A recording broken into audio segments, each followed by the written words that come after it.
Tuan-tuan dan puan-puan yang saya hormati sekalian, berasaskan senario tadi,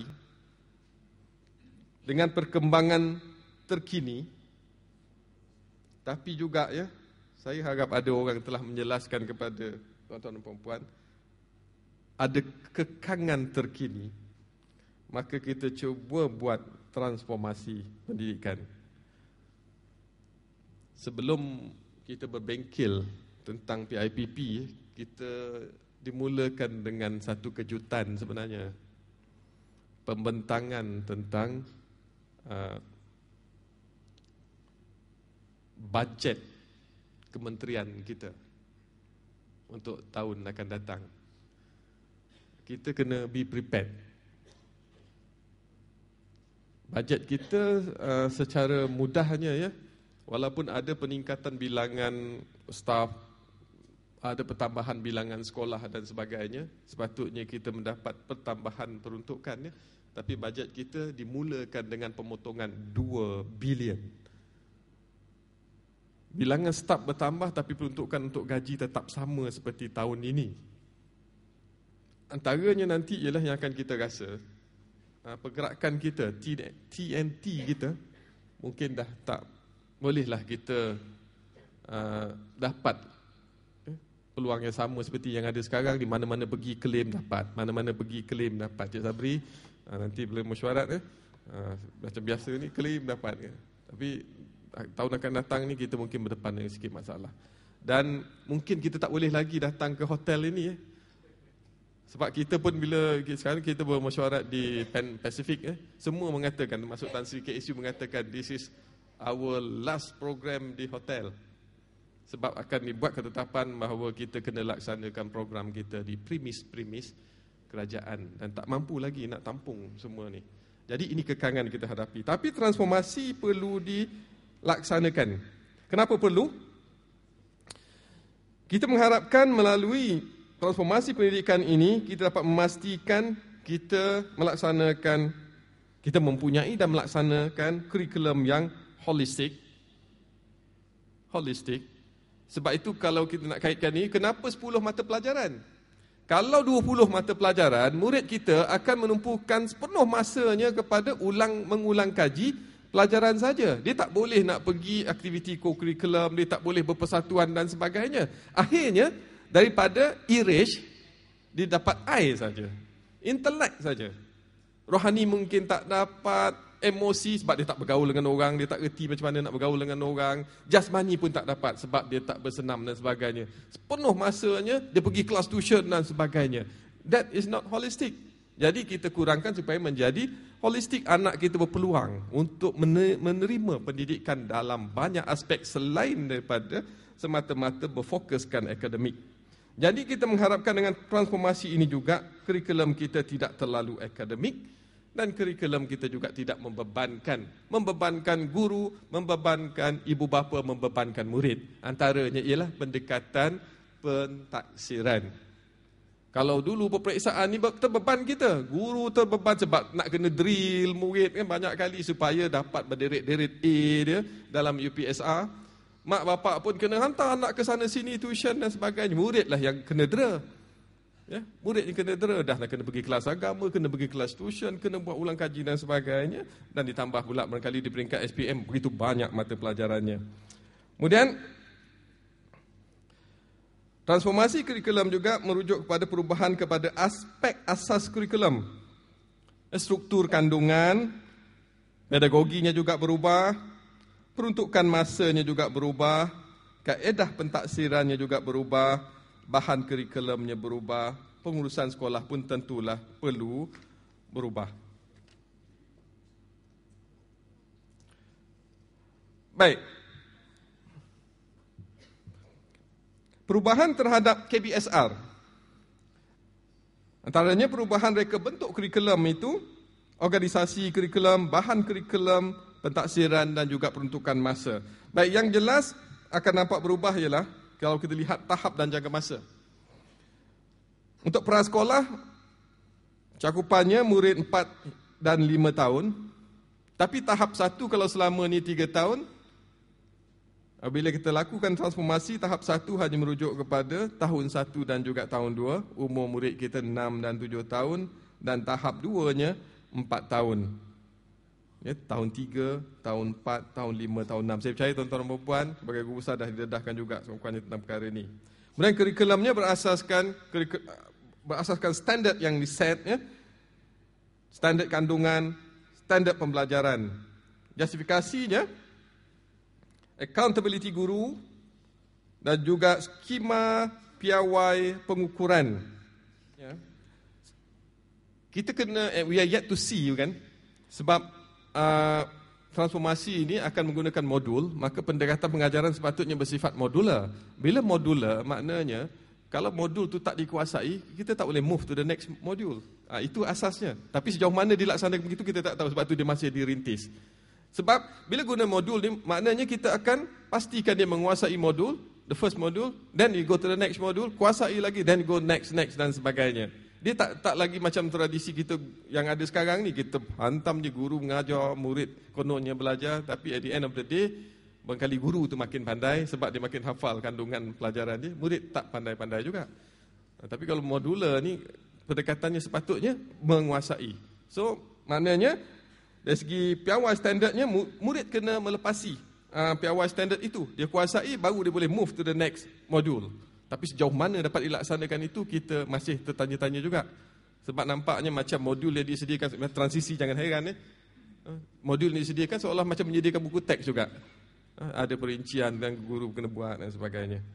Dan dengan harapan begini, kalau betul-betul dapat dilaksanakan modular sistem ini, kita dapat mengatasi masalah keciciran murid. Sebab keciciran murid ni menjadi satu isu besar yang terpaksa ditangani. Kalau kita baca surat khabar hari ni, hasil ada press conference yang dibuat oleh Yang Amat Berhormat Menteri kita semalam, ada 125,000 murid. 125,000 murid yang school going age tidak berada di sekolah. 125,000 di negara kita ni, kalau kita kumpulkan, hotel ni memang tak cukup. Seluruh Seremban ni rasanya kecoh lah dengan 125,000 ni. Begitu ramainya yang sepatutnya berada di sekolah tapi tidak ada dalam sistem kita. Cicir. So, kalau kita terus biarkan perkara ini berlaku, akhirnya nanti kita akan dapatlah gambaran seperti yang mana kalau kawan biasa pergi ke Jakarta, ke Filipina dan sebagainya. Scattered. Kalau dekatnya ke Sabah pun boleh nampak juga, kan. Tapi makin kuranglah sekarang, kan. Ini berkeliaran, ini tak tentu hala begitu. Okey, kita pergi terus kepada 5 minit lagi. Apa dia cabaran-cabaran? Baik, cabaran kepada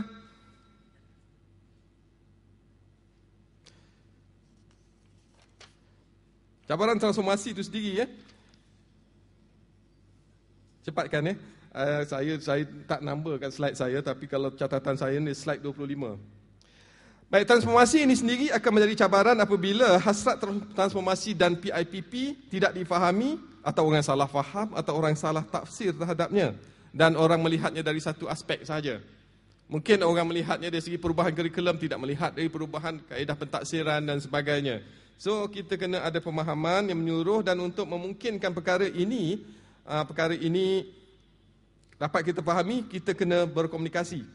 Dan komunikasi yang dimaksudkan di sini ialah kita kena dapatkan taklimat, kita kena ikuti bagi guru kita tentulah mereka perlu berkursus dan sebagainya.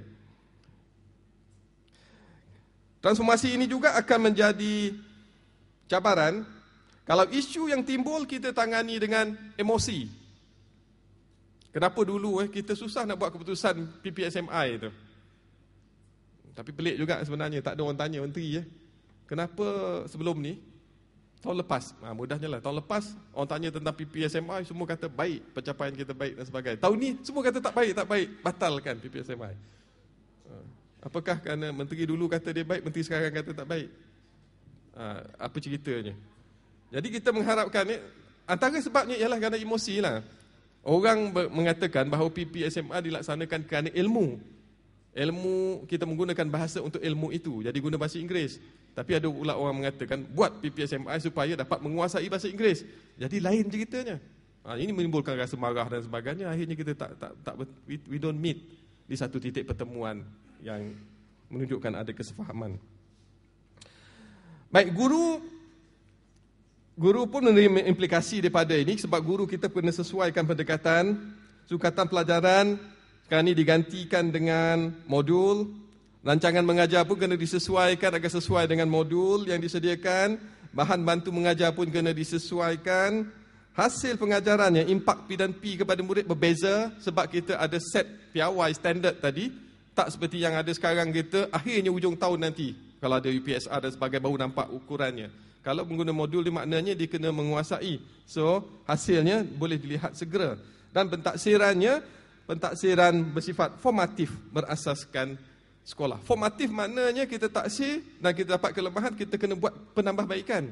Barulah kemudiannya kita taksir seterusnya, kalau dapat penambahbaikan dah berlaku, then kita dapat lihat mereka memenuhi piawai yang ditetapkan. Of course, implikasinya juga kepada murid. Ini satu perkara baru bagi murid. Buku teks telah diganti dengan modul. Dan style pembelajaran tentu perlu berubah. Dan hasil pembelajaran terhadap murid pun berubah. Jadi, murid akan diajar, murid akan belajar mengikut teras. Yang saya percaya tuan-tuan dan puan-puan telah dimaklumkan, adanya teras asas dan juga teras tema. Baik, cabaran kepada sekolah. Sekolah perlu memastikan bahawa sekolah kondusif untuk P dan P. Sekolah kondusif untuk P dan P supaya sekolah akan berupaya menarik murid ke sekolah. Murid sayang akan sekolah, murid seronok berada di sekolah, dan sekolah kita menjadi pilihan masyarakat. Jadi, ini sebenarnya selari dengan hasrat memperkasa SK. Jadi, bagaimana PIPP boleh membantu? Antaranya melalui komunikasi dengan pihak pelaksana, iaitu dasar perlu difahami oleh pihak pelaksana, kefahaman, sokongan dan komitmen semua warga pendidik dalam memperkasakan bahasa Melayu, memantapkan perpaduan dan integrasi nasional, memupuk kecintaan terhadap seni, warisan dan budaya bangsa yang sudah saya sebut tadi. Dan pelaksananya tentulah kita semua, daripada setinggi-tingginya di Kementerian Pelajaran hinggalah kepada kaum guru, malah sebenarnya kaki tangan sokongan pun perlu terlibat sama. Baik, yang dikatakan komunikasi dengan pelaksana tadi maksudnya secara langsung antaranya kita kena ada siri-siri taklimat, penerangan, mungkin kita adakan forum, kita adakan seminar, kita kena adakan kursus orientasi dan juga yang pastinya sekarang sedang dibuat program rintis. Ada dua jenis, rintis langsung dan rintis tak langsung. Yang rintis langsung di mana segala kemudahan diberikan, yang tak langsung tu dia cuba sendiri, trial and error, bukan? Kemudian yang tidak langsungnya penerangan melalui media elektronik, penjelasan melalui media cetak.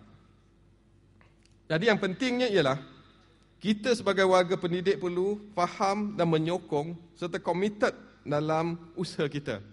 Antaranya memperkasakan bahasa Melayu tadi, dan bahasa Melayu kita gunakan sebagai bahasa ilmu serta bahasa perpaduan. Saya tak tahulah sentimennya sekarang bila kita melaksanakan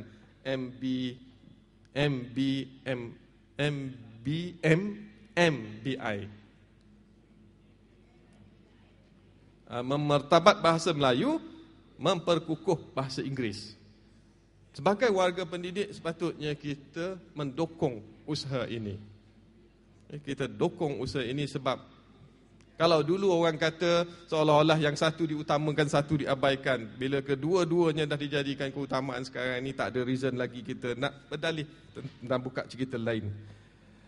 Warga pendidik juga perlu memantapkan perpaduan dan integrasi nasional dengan menerapkan nilai dan unsur perpaduan dalam semua aktiviti P dan co-curriculum dalam dan luar bilik darjah. Melalui transformasi ini kita harapkan kita buat dalam sedar usaha mewujudkan perpaduan. Sebab ruangnya semakin luas sekarang, dia tidak terlalu akademik, dia banyak aktiviti dan sebagainya, tapi seperti yang kita dah amalkan selama ini pasti